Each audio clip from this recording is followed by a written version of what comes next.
Hello అండి. ఈరోజు మా ఇంట్లో చపాతీ స్పెషల్‌గా చేసుకొని, చాయ్‌లో నంచుకొని తింటున్నాను. మా మమ్మీ చేశారు. మరి మీరు సంక్రాంతికి ఏం చేసుకున్నారు? మీరైతే మురుకులు, చాయ్ నంచుకొని తినండి. ఇంకా చాలా టేస్టీగా ఉంటుంది. ఈ చపాతీ ఒకసారి ట్రై చేయండి మరి మీరు కూడా. చాలా బావుంటది. సరే అండి. ప్లీజ్ లైక్ అండ్ సబ్స్క్రైబ్ చేయండి.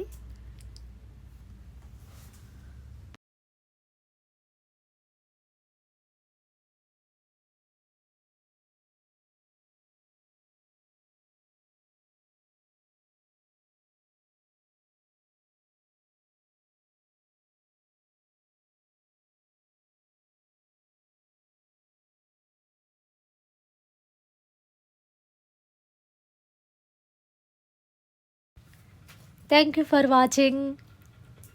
ప్లీజ్ లైక్ అండ్ సబ్స్క్రైబ్ చేయండి.